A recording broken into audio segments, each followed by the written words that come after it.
नमस्कार दर्शकों, मैं हूं एस्ट्रोलॉजर मयंक शर्मा। हमारे चैनल में आप सभी का बहुत बहुत स्वागत है। दर्शकों, आजकल चर्चा हम करने जा रहे हैं एक ऐसे ग्रह की जिसकी दृष्टि अगर बृहस्पति पे पड़ जाए या मंगल पे पड़ जाए तो बड़ी परेशानी होती है, या सूर्य पे पड़ जाए तो। और आजकल ये दृष्टि चल रही है और 18 मई तक यथावत रहने वाली है, क्योंकि 18 मई को इस ग्रह का राशि परिवर्तन होगा तो चीजों में बड़ा परिवर्तन देखने को मिलेगा। हम बात कर रहे हैं राहु की। देखिए, इस समय राहु की जो पूर्ण दृष्टि है वो मंगल के ऊपर पड़ रही है। यानी कि राहु मंगल एक साथ हो या राहु या मंगल को देख ले तो बड़ी परेशानी रहती है। आगजनी, दुर्घटना, तमाम तरह के उतार चढ़ाव चीजें रहती हैं। रेल दुर्घटना काफी होती है इस दौरान, या परेशानी बहुत रहती है। छोटे मोटे से लेकर बड़े बड़े एक्सीडेंट तक दुर्घटना इस समय हो जाती है, क्योंकि मंगल रक्त का कारक है और मंगल नीच के चल रहे हैं और राहु की दृष्टि वहां पर पूर्ण पड़ रही है, तो ये शुभ नहीं है। तो ऐसे में कुछ राशियों को विशेष सावधान रहना पड़ेगा, खासकर 18 मई तक, जब तक राहु का राशि परिवर्तन नहीं हो जाता है, क्योंकि मंगल तो अभी नीच के रहने वाले हैं 5 जून तक, और राहु जो है 18 मई को राशि परिवर्तन कर लेंगे। तो राहु के राशि परिवर्तन करते ही ये जो दृष्टि संयोग पड़ रहा है, राहु की दृष्टि जो है मंगल पर पड़ रही है, ये जो है समाप्त होगी और कुछ राशियों को बहुत बड़ी इससे राहत भी मिलेगी। तो दर्शकों, इसमें 12 राशियों की हम चर्चा कर रहे हैं, लेकिन कुछ चुनिंदा राशियों को विशेष सावधान रहना पड़ेगा। अब चर्चा शुरुआत करते हैं मेष राशि के साथ। मेष राशि वालों, आपकी राशि के स्वामी मंगल जो है नीच के चल रहे हैं और राहु जो है 12वें भाव में शनि के साथ पूर्ण दृष्टि में है। तो मेष राशि वालों को इस गोचर के चलते 18 मई तक बहुत सावधान रहना है। वाहन इत्यादि संभल के चलाना है, वाद विवाद से बचना है, अपनी सेहत का भी ध्यान रखना है, क्योंकि यहाँ पर गले छाती के रोग आपको परेशान कर सकते हैं। और नए काम कारोबार की शुरुआत अभी नहीं करनी है। कार्य क्षेत्र हो या घर पे हो, वाद विवाद से बचना है। अब वृषभ राशि की अब बात करते हैं।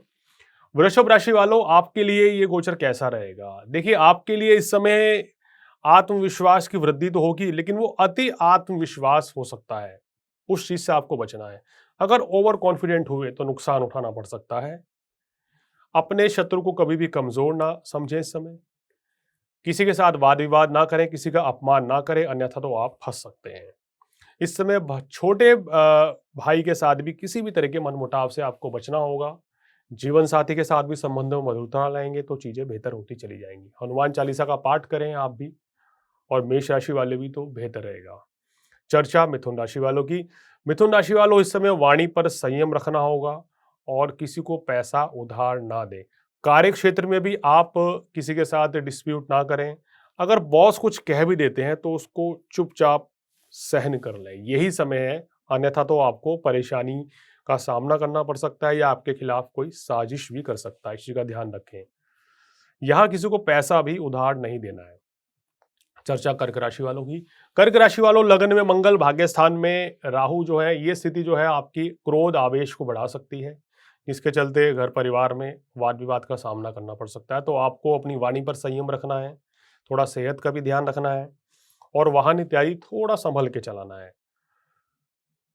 अगर आप गाड़ी स्कूटर चलाते हैं या तो भी थोड़ा सा संभल के चलें। जैसे मैंने बोला कि वाहन इत्यादि से यहाँ पे कष्ट बनता है या आगजनी हो सकती है, आग वगैरह से थोड़ी दूरी बना के रखें।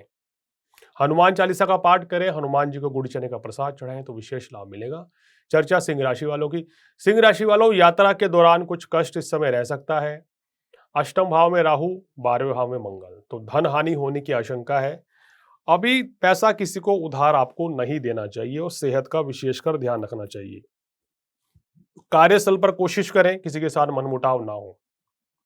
चर्चा कन्या राशि वालों की। कन्या राशि वालों, आपकी अपनी सेहत का इस समय थोड़ा सा उतार चढ़ाव का समय रहेगा, तो सेहत का ध्यान रखें 18 मई तक और वाहन इत्यादि थोड़ा संभल के चलाएं। बड़े भाई के साथ किसी भी तरह के मनमुटाव से आपको बचना है। संतान के साथ भी किसी भी तरह के मनमुटाव से बचें और इस समय सभी का सम्मान करें, साधु संतों का आशीर्वाद लें, ब्राह्मण की सेवा करें। गरीब व्यक्ति को खाना खिलाएंगे तो आपको विशेष लाभ मिलेगा। मंगलवार के दिन हनुमान जी को सिंदूर जरूर चढ़ा के आएं तो आपको शुभ फलों में वृद्धि होगी। चर्चा तुला राशि वालों की। तुला राशि वालों, ये स्थिति जो आपके लिए बनी हुई है भाई, ये साफ साफ संकेत है कि आपके कार्यस्थल पर कुछ लोग आपके अगेंस्ट खड़े हो सकते हैं। तो यहाँ आपको क्या करना है, समझदारी से आपको ये समय, ये सिचुएशन संभालनी है। अपने आप को विवादों से दूर रखना है। अगर आपसे कोई गलती हो गई तो उसके लिए आप माफ़ी मांगे, यही आपके लिए बेहतर विकल्प है। इस समय आपका दुर्व्यवहार करना आपको भारी पड़ सकता है। इस समय धन का निवेश ना करें, किसी को पैसा उधार ना दें। और 18 मई तक मेरी सलाह है कि क्योंकि शनि राहु की युति भी है, तो सेहत का भी ध्यान रखें और साथ ही साथ नए काम कारोबार की शुरुआत ना करें और जीवन साथी के साथ भी मनमुटाव से बचें। वृश्चिक राशि वालों, आपके लिए नवम भाव में मंगल नीच की ओर है, तो अपने पिताजी की सेहत का ध्यान रखें इस समय।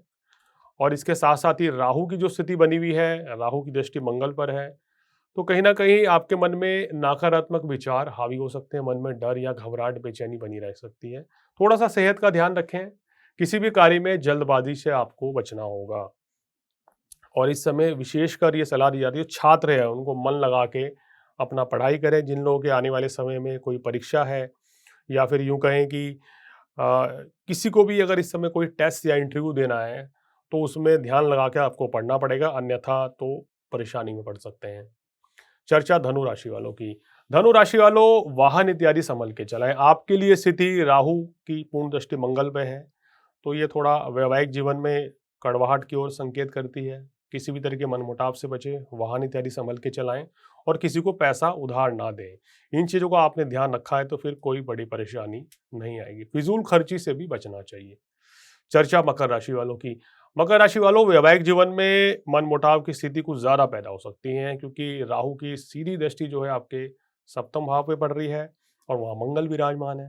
तो इसलिए आपको गृहस्थ जीवन में जीवन साथी के साथ किसी भी तरह के मनमुटाव से बचना है। धन का निवेश अभी नहीं करना है और इस समय किसी भी काम की शुरुआत पार्टनरशिप में नहीं करनी है। ये चीज़ अगर आपने ध्यान रखी है तो चीज़ें बहुत ही बेहतर रहेंगी। चर्चा कुंभ राशि वालों की। कुंभ राशि वालों, इस समय जो ग्रह स्थिति बन रही है, थोड़ा सा सेहत का ध्यान रखें। सेहत संबंधी परेशानी अचानक से बढ़ सकती है 18 मई तक। इस समय आपको गुप्त शत्रु से भी कोई नुकसान हो सकता है या वो आपके खिलाफ कोई षड्यंत्र रह सकते हैं। तो आपको कोशिश ये करें कि अपनी तरफ से किसी के साथ संबंध खराब ना हो, किसी के साथ मनमुटाव से बचें, खासकर आपके कार्यस्थल पे, क्योंकि आपके कर्म भाव के स्वामी मंगल छठे भाव में नीच के हो रहे हैं। ऑफिस के ही कोई व्यक्ति आपके खिलाफ षड्यंत्र भी रच सकते हैं। इस चीज़ का ध्यान रखें। अपने बॉस की सलाह ज़रूर मानें और उनके मुताबिक चलेंगे तो चीज़ें आपके लिए बेहतर हो जाएंगी, क्योंकि दशम भाव जो है हमारे कर्म का है, वहाँ मंगल बैठे हैं, मंगल की राशि है, मंगल नीच के हैं, तो उनकी सलाह आपके लिए बहुत ही फ्रूटफुल साबित होगी। चर्चा मीन राशि वालों की। मीन राशि वालों, इस समय पेट संबंधी रोग परेशान कर सकते हैं। पेट में कोई इन्फेक्शन या आंतों में कोई इन्फेक्शन हो सकता है।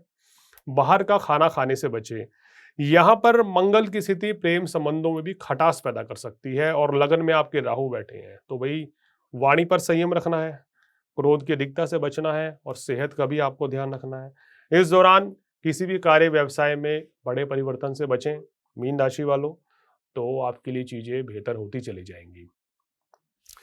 तो दर्शकों, ये थी स्थिति कि मंगल का राशि परिवर्तन हुआ है और राहु की पूर्ण दृष्टि यानी कि राहु की पंचम दृष्टि जो है मंगल पर पड़ रही है। उसका क्या परिणाम था ये हमने आपको बताया। ये स्थिति जो है 18 मई तक रहेगी। 18 मई के बाद क्या होगा कि राहु का राशि परिवर्तन होगा, राहु कुंभ में आ जाएंगे, तो ये जो परिवर्तन है, दृष्टि संबंध है, ये समाप्त होगा और काफ़ी राशियों को बड़ी राहत मिलेगी। और 18 मई को ही शनि और राहु की जो मीन राशि में युति है वो भी समाप्त होगी, तो ये भी काफ़ी राशियों के लिए लाभकारी साबित होगी। अगर आपको कोई भी राहु मंगल की दृष्टि के संबंधित कोई भी परेशानी, दिक्कत हो रही है, तो आप क्या करें? सबसे पहले तो शिव चालीसा पढ़ें, फिर हनुमान चालीसा का पाठ करें, सुंदरकांड करें और बजरंग बाण का पाठ करें। मंगलवार के दिन हनुमान जी को लाल चोला, बूंदी के लड्डू, गुड़ चने का प्रसाद चढ़ाने से शुभ फलों में आपको वृद्धि होगी। बुधवार के दिन नारियल का दान करें या नारियल जो है पीपल के पेड़ के नीचे रख के आए, तो आपको विशेष लाभ मिलेगा। तो दर्शकों, आज फिलहाल इतना ही। अगले एपिसोड में किसी और जानकारी के साथ फिर हाजिर होंगे। तब तक एस्ट्रोलॉजर मयंक शर्मा को दीजिए इजाजत। नमस्कार।